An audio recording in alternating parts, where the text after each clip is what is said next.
Do you love the Tabernacle Choir? This year, the choir's music is everywhere you are. Listen to your favorite choir songs and music and the spoken word anytime you want on Alexa by simply enabling the skill. Alexa, play music in the spoken word. Now playing music in the spoken word. You can also download the Tabernacle Choir app, subscribe to the choir on YouTube, listen on Spotify, and have access to all their wonderful music. Happy listening. Make game day yours. Tickets, food and drinks, stats, and streaming. Everything you need is in the Utah Mammoth app. Download today and make game night easy. Download on both Android and iPhone. Tusk Top. Believe it or not, this guy actually has friends. Nice. This is Scotty G and Friends on 97.5, the KSL Sports Zone. All right, folks, let's get it. Hope you're all having a good one. Wednesday edition of the show, 97.5, the KSL Sports Zone. Woo, do we have a big show for you today? How many of you were locked into that game last night? Oh, yeah, playoff hockey is going to be fun. Playoff hockey is going to be an absolute riot. Let's go. The only thing that bummed me out about last night's game is that I was not at last night's game. But me and Brody, the 14-year-old, were glued to the TV set. And, you know, the thing I've really enjoyed about hockey lately, Lloyd, is that, you know, football, you can kind of like scroll through your phone a little bit in between plays. You can't let up on hockey. Like, you have to be glued into that thing nonstop. There's no looking down at your phone and, you know, scrolling through the reels or any of that other nonsense. Like, you have to be like visually committed to that sport. Like, you have to be dialed in, whether you're there or watching on TV. The ebbs and flows of the game are so crazy because I've had time. I'll admit it. I've had times where, because, you know, I don't have it, you know, I'm not DVRing it or whatever. I have it all in the old rabbit ears and I'm watching it that way. And all of a sudden they're down, you know, maybe 2-0 or 3-0 or whatever. 3-1. 3-1, whatever. And, you know, it's like, okay, let me go do something for a sec. And all of a sudden before I come back and it's like a tied game. It's like, whoa, wait, what just happened? This happened all in the first period. Wait, what? Yeah. It's crazy how quick the momentum shifts. And it just seems like when you think, you know, because goals are so hard to come by, just when you think it's like, oh, man, this game's over. They got it. It's locked. It's like, no, they don't. Or, you know, before you know it, it's tied, and it's like, it's crazy. I mean, just look at what I know. I mentioned it. I said, man, they have to figure something out with this. Scoring a goal and giving up a goal within 10 seconds. Like, it's crazy. But if you blink, all of a sudden the other team's scoring or you're scoring, whichever. It's wild. The only time, well, I guess they led with the first goal of the game, and then after that, time they led, they scored within. 10 seconds, yeah. 10 seconds. And I was like, wow, that was fast. Both teams, one shot, one goal to start the game. And, man, it was great. And if you were at that game last night, insanely jealous. I was close to going and just didn't pull the trigger on it, and I have huge FOMO on that one. I'll be honest, I didn't think they were going to win. I didn't, especially when it went OT and you have a guy like Connor McDavid. I'm like, no, it's over. Like, there's no chance. And sure enough, you get that trip, and it's like, okay, now all of a sudden we got a 4-on-3 ball game. Like, it's crazy. Well, you know, you go into overtime, and you're playing against one of the most athletic, fastest guys on the planet in Connor McDavid, and you're thinking, all right, well, you know what, 4-on-4 in OT against that guy, it probably isn't going to end well. So you're like, all right, you know what, we're down 3-1. You have a chance to at least get a point out of it. All right, you know, go into OT, you'll get your overtime loss.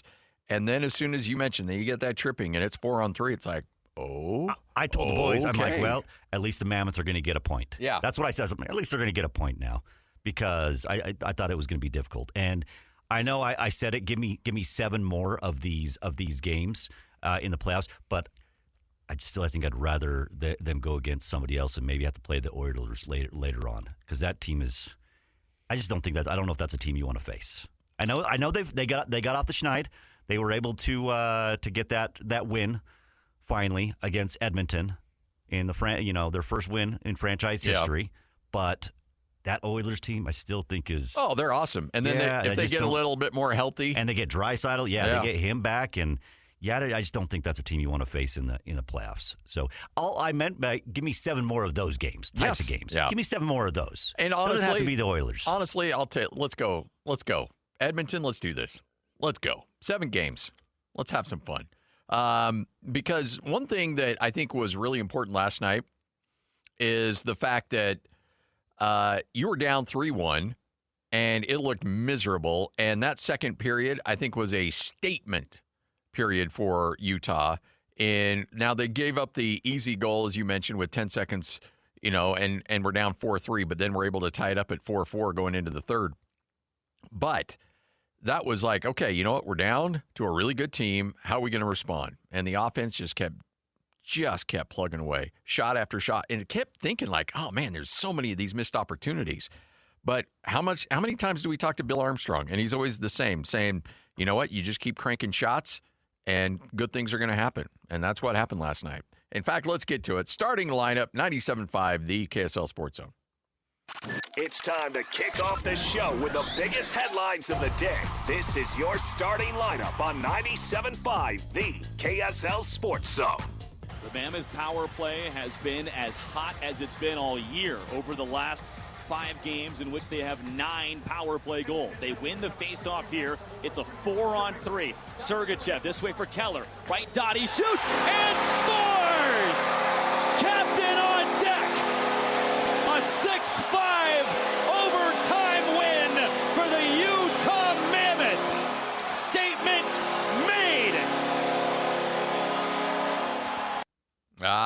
Mike Folta on the call. You heard it right here on 97.5, the KSL Sports Zone, as the Mammoth in OT knock off Connor McDavid and the Edmonton Oilers. First time in Utah Mammoth history that the home team was able to get the victory against the Edmonton Oilers. And what a great game, too. Just fantastic hockey. And if you're not yet indoctrinated to this sport, you watched that game last night, whether it was live or on TV, or listening to it on the radio, you're in. You are all the way in. This is going to be a hockey town, and it's getting there quickly. Now, granted, if the Jazz do what we all anticipate that they're going to do next year, reverse the course, start winning games, I fully anticipate, based on that roster that the Jazz have, and if you add even a marginal impact piece in the draft, let's say worst case scenario, you're picking 8th in the draft. Well, actually, there is one worst case scenario, but we won't get to that. But let's say that doesn't matter. Don't worry about that. That's not going to happen. Let's not worry about that. But if the Jazz do pick 8, you hope to get a good, strong rotational player at 8, and I think that's going to be available for the Jazz. Maybe not a franchise-altering player like you'll get in the first 2 or 3 picks of the draft, but certainly a good player that can help out next year. With that roster and the emergence of Ace Bailey and everybody back healthy, and if Walker Kessler, the Jazz figure out what to do with him in restricted free agency, the Jazz will be a playoff team next year. I would lay the mortgage down on that. The Jazz, and I'm entertainment purposes only here, folks, but I would say that the Jazz are a playoff team next year. And this is a Jazz town. I understand that. But there are going to be singular moments where you look at the progression of the Utah Mammoth and their evolution in entrenching themselves into the society of Salt Lake City and having people really latch onto this team and not just be like, oh, yeah, that's our hockey team. We like it when they do well. But you get significantly emotionally attached to that team. Oh, baby. Last night was one of those moments where you will look back on and say, that's when I got all in on this team. And not just as a casual observer, not somebody that, hey, if somebody gives you a free pair of tickets, you go, you enjoy, you have your beverage, and you root for your team, and then you go home and don't really pay attention to them again. I'm not talking about that. I'm talking about living and dying on every single solitary game, every single solitary goal. Because just looking at social media, and I get it, that's not real life, but it is somewhat of a microcosm of the sports fandom out there. People were living and dying on every shot last night. And I was too, honestly. Look, I think there's a certain element where we welcome something new into it, like Real Salt Lake. When Real Salt Lake came to Utah, I think all of us were like, okay, this is fun. This is cool. And you almost become a fan of it because you don't necessarily treat it like a big news story. You just like, hey, this is really cool. This team's doing very well. Well, this hockey team shows up in Salt Lake City, and I think all of us became kind of like pseudo fans because it's like, hey, this is cool. Let's watch this team do well. And then all of a sudden they become really good. And they start knocking off really good teams. And you have the best player come into your arena last night, and you get the overtime victory. Then it becomes, oh, that's not just a fun team. That's just not a fun story. That's a, holy smokes, this is a big deal. And not only do we need to keep track of what this team is doing, we got to keep track of what everybody else around the league is doing as the Mammoth try to solidify that top wild card spot. And so now you start scoreboard watching. Now you start watching all these other elements involved because you are living and dying with every moment of this team. Watching the standings. Oh, yeah.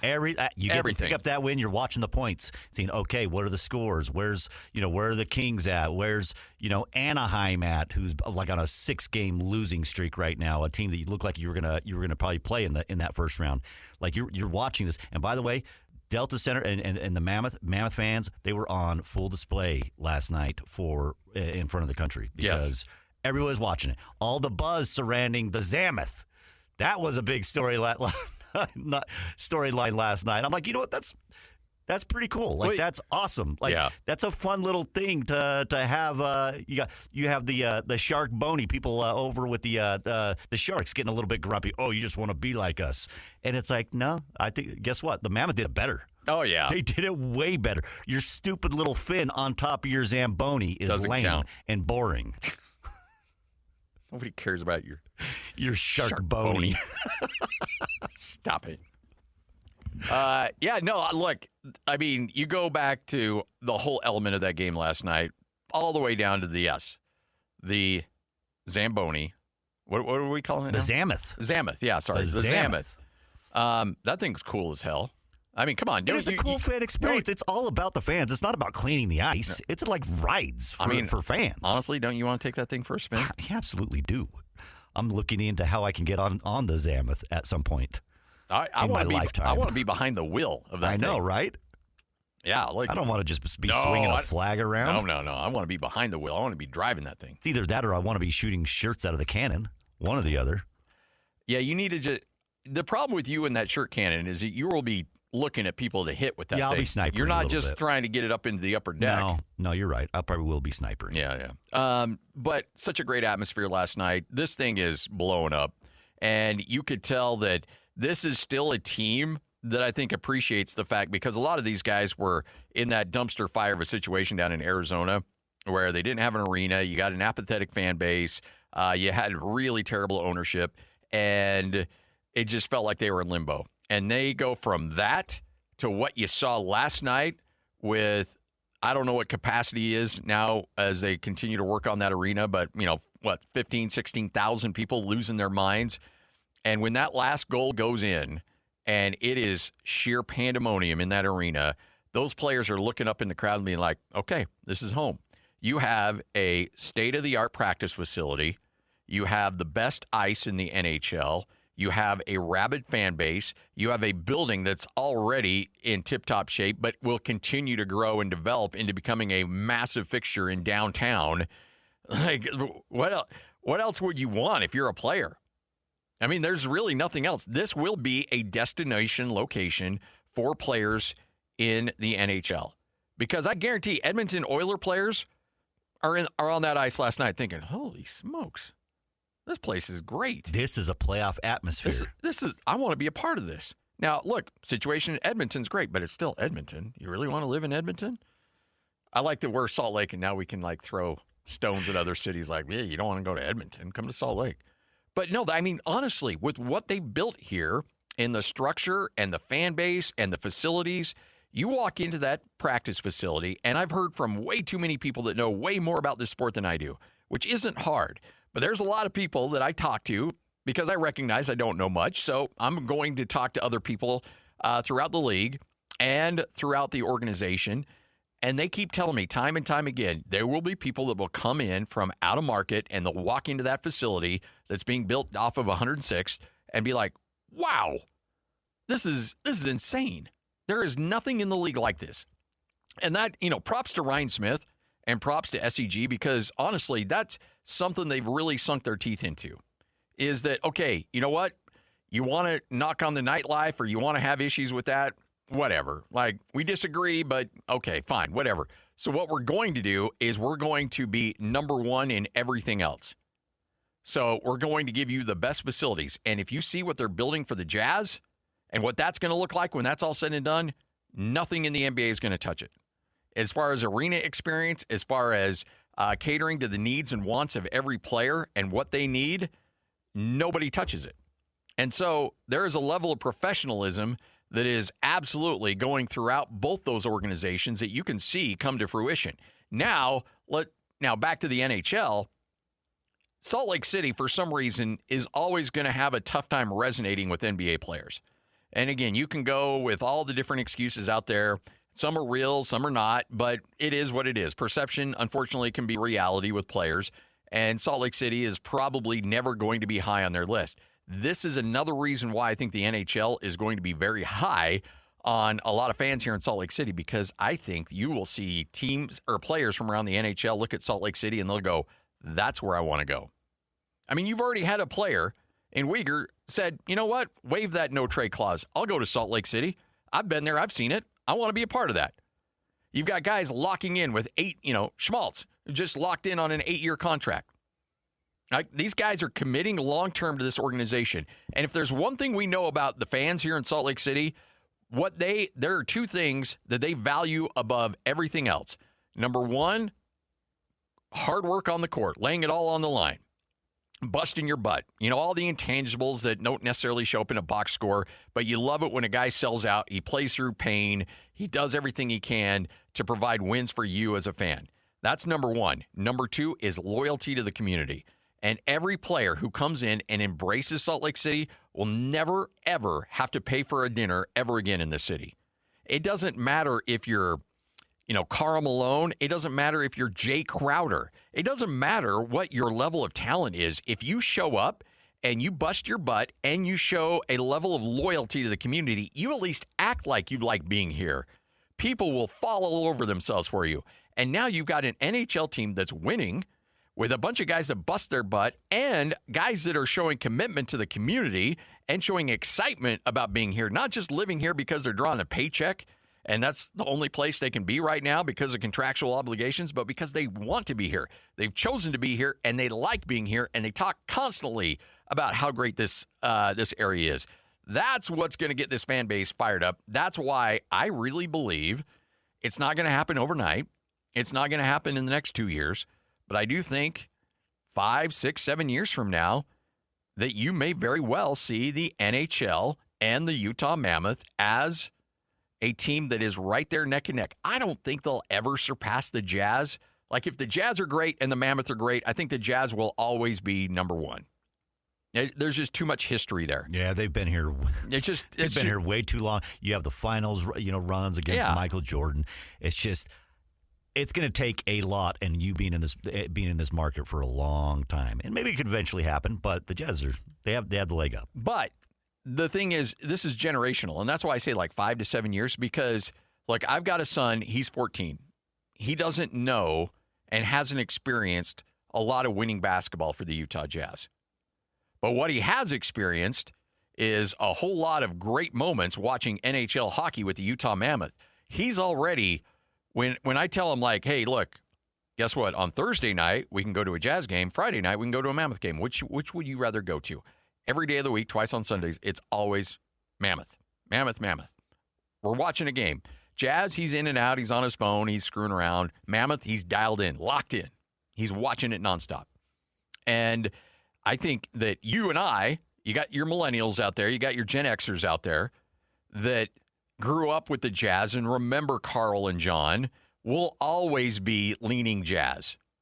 That group that are lifers here in Salt Lake City, they'll always be top of mind Utah Jazz. But this next generation that's coming up, the kids that are anywhere from like 8 to 14, when you're in those formative years and you're really trying to figure out who you are as a fan and who you're locked into for the rest of your life.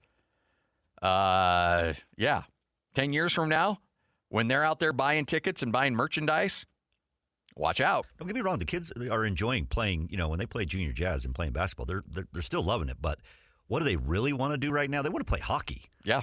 Anything and everything. Street hockey, roller hockey, any type of hockey they can do right now, that's what they want to do. And there is nothing that gets this group fired up than when some dude takes a nasty shot up against the glass. And my kid, you can see it coming a mile away, puck's on the deep end. You got one guy going toward it and another guy trailing. You know how it's going to end. And, man, it's like blood in the water to kids these days watching that. All right, 97.5, the KSL Sports Zone. Out here, if you're doing nothing, you're doing everything right. Though on a cruise with Norwegian, even if you're doing nothing, you're still basking in the warm sun, enjoying the peaceful ocean waves. You're breathing.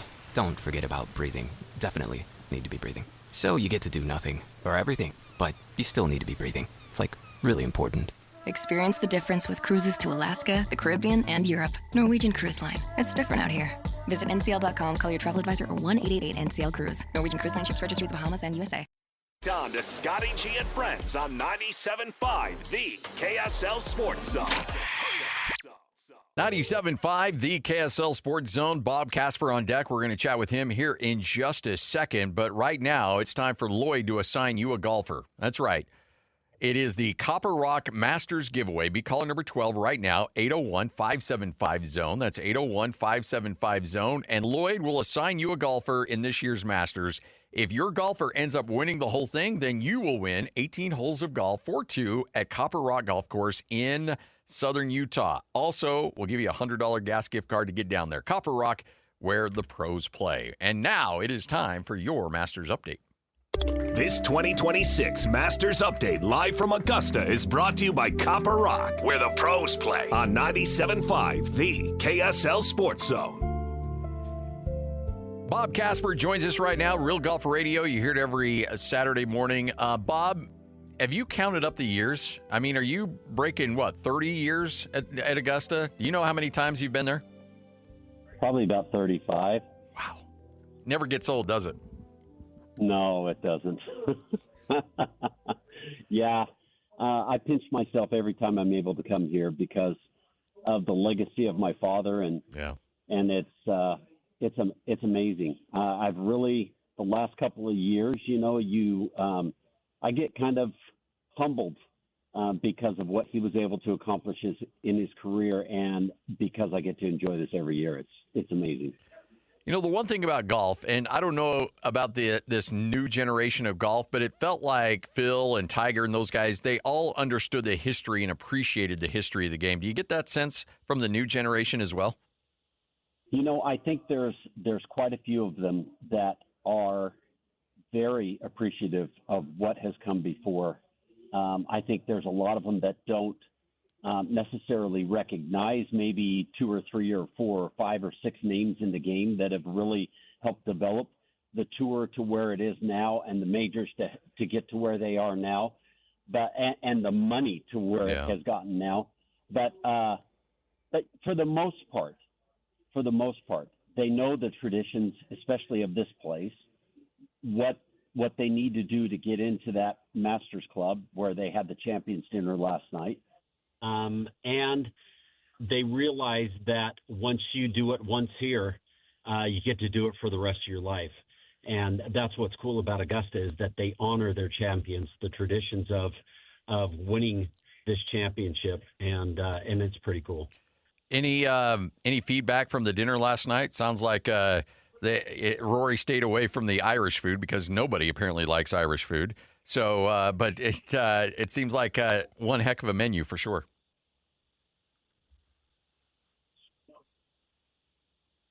You there? Yeah, there we go. Sorry. No, I got you now. Did you? I didn't hear what you said. Oh, okay. So ask me. Did you get any feedback from the dinner last night?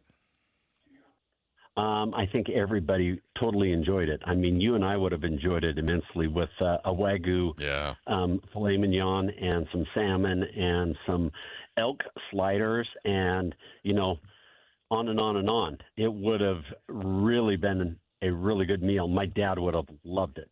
Was there anyone that provided a dinner that didn't hit well with everybody?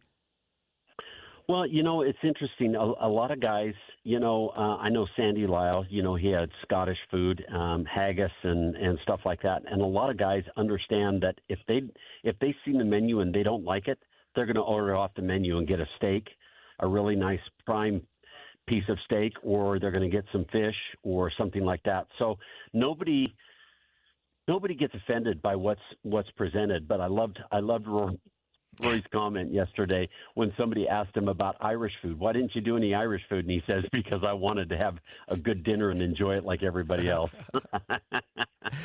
Oh, man. All right. So any alterations this year's course at all worth mentioning? They really didn't do a whole heck of a lot with the golf course. The only thing they did is the 17th hole, par 4, late in the round, they pushed it back about another 25 to 30 yards on the tee. And it's a difficult hole as it is, but this is going to make it just a little bit more difficult for the guys, especially that don't hit it as far as some of the top guys. So, but that's really the only thing they did. Then they have a player's facility back behind the practice range, and it's in an area that was where they had the players parking before. So what they did is they went in and they dug it out and put players parking underground, and then built a 3-story facility back there that has a state-of-the-art weightlifting and rehab and that kind of area in there. Then on the next floor, the second floor, is a locker room for all the players, and then upstairs is family dining, and it's a whole facility just to give all the players in the event the experience of what they expect it to be at Augusta. What's our weather looking like this week? It's going to be perfect. Nice. We haven't had any rain whatsoever. We had some rain on Saturday afternoon, a little bit of drizzly rain on Sunday for the drive, chip, and putt later in the afternoon. But then it's been perfect. Today it's about 68 to 70 degrees, a little breeze. And then tomorrow it's supposed to be about 72, then 77 on Friday, and then 84 on Saturday and Sunday. So it's and there's no forecast of rain or anything in the way. So it's going to be a dry Masters. The golf course is going to play firm and fast, and the greens are going to probably be pretty quick. So you think scores will be won't necessarily be great in this one? No, they'll be a little bit higher scores. But when I say higher, it's going to be somewhere between 8 and 12 under par. Okay. And that's kind of where it sits every single year. These guys understand it. I mean, the last time we had it over par was when Zach Johnson won, and there was a lot of wind and cold weather, and everything just got dried out so much that the golf course was extremely, extremely difficult. So, yeah, I would think 6-8 under par is probably going to be a pretty good score this week. Scotty, still your favorite going into this one? Well, he is. Everybody's saying, well, what's wrong with Scotty? He wins the first event of the year and then and wins by 5 shots. And then, he's had a couple of top fives and in 2 more events, he hasn't finished worse than 24th. And everybody goes, well, he's not winning. Well, Scotty. He's playing some great golf. He's still clipping along, but he hasn't played for 5 weeks. He hasn't played since the Players' Championship. And he was going to play in Houston and get another rep in before he came to Augusta, but his wife was expecting their second child, and so he stayed home. That child has been born now. She was out here with him at the par 3, carrying him on her chest, and then they had their other boy Bennett with them, walking with Scotty. But he's here with his family. Baby's 11, 12 days old, something like that, and wow. I expect it to be a great week for him. It always is, but there's a lot of guys that are going to be in the mix this week, no doubt. Is there somebody that may not necessarily be on the average golfing fan's radar that should be going into this one? Well, I would say there's a couple. A lot of people. Justin Rose lost last year in a playoff to Rory. He's lost in playoffs twice here, and he's finished runner-up 3 times here. He's 45. He's getting to Jack Nicklaus's age when Jack won at 46.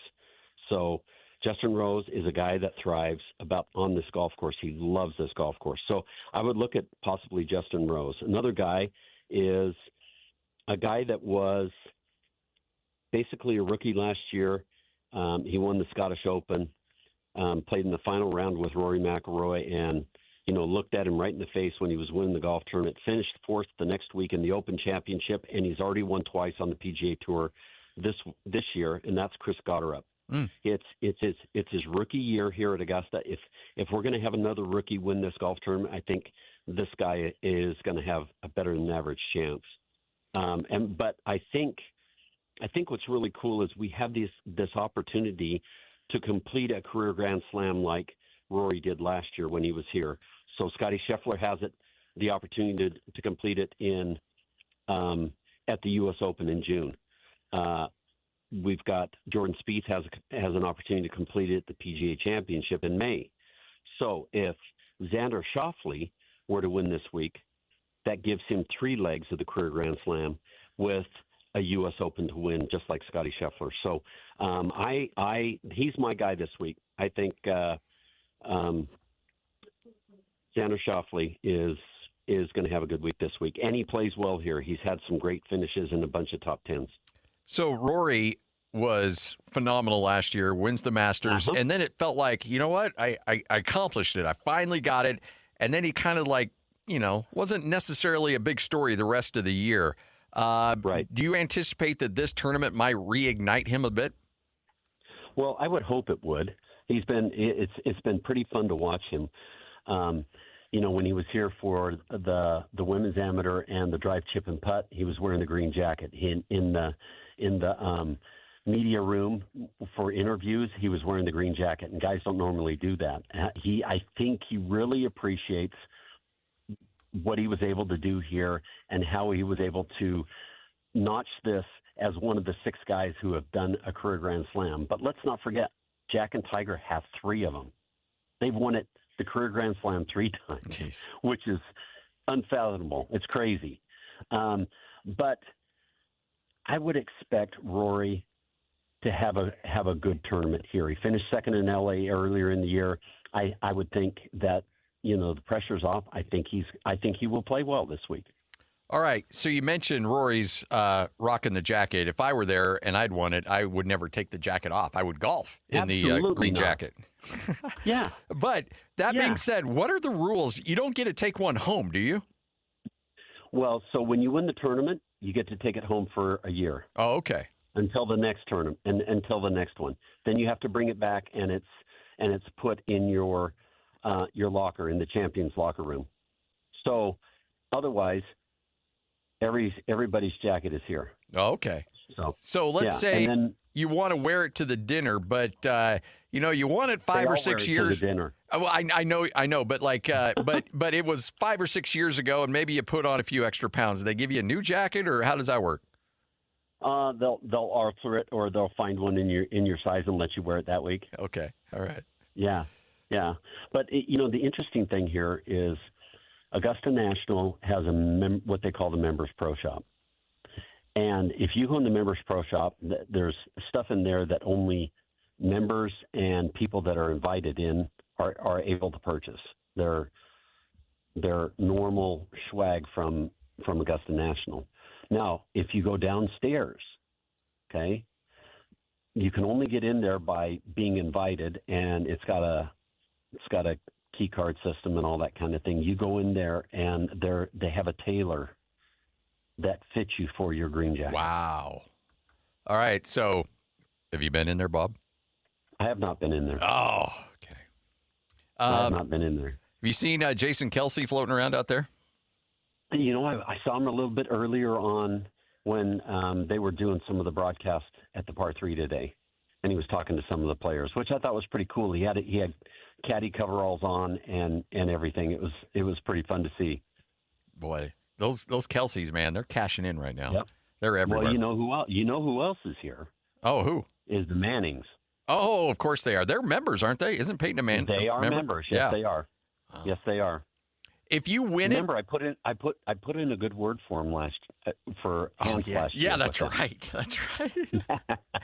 Hey, do you? I said it's your responsibility to follow up with them and get us out there to play. Absolutely. So. If you win it, do you become a member? Yes. Okay. But only you. You're not a member that can bring people to play or anything like that. It's only you. If you want to bring friends or family to play, then you call Augusta National and they set it up so that a member can be here to help sponsor you with family members or whatever to come play or friends. Wow. Yep. Hey, you're the best. We appreciate it. Thanks for hanging out with us as always, and we'll talk to you again here soon, Bob. Okay, Scotty. Take care, bud. You got it. Real Golf Radio. Of course, their sponsors, Mountain America Credit Union, Mountain Land Supply, Black Desert Resort, Hoops Vision, and Uinta Golf, all helping present Bob and Brian live at the Masters right here on 97.5, the KSL Sports Zone. I tell you what, the Kelsey, Jason, I love Jason Kelsey, but he doesn't feel like he's Masters material. No, it's not, he doesn't have that Masters vibe to him. He's more Happy Gilmore. He's Happy Gilmore. He doesn't belong. He's more of a waste management guy. Yes, absolutely. He's the chugging beer. Like you're seeing him going through the crowd, like getting. I'm like, that doesn't feel very Masters-ish. Yeah. I'm sure there's Hootie Johnson or whoever's running the thing right now is like, hey, we don't really like that. Yeah, could you please bring it down just a little bit? Keep that dog on. Yeah, a leash. he feels so out of place. Yeah. Like I'm like, oh, geez. And by the way, ESPN, they are just putting the Kelsey brothers on literally everything. Everything. It's getting a little bit oversaturated, I think. Yeah, but you know what? When you tap into that Taylor Swift market and they're those nutso fans, then yeah, but that's the other Kelsey. That's not this Kelsey. Oh yeah, Jason doesn't get it. Yeah, but Jason's there by proxy. Okay, essentially. All right. Okay. Because look, it is what it is. I mean, honestly, like if I'm not gonna lie, I got a little Kelsey lash right now going on. Just a little yeah. bit. It's just like, geez. And really? the most likable one out of all of them is the wife of Jason. Right.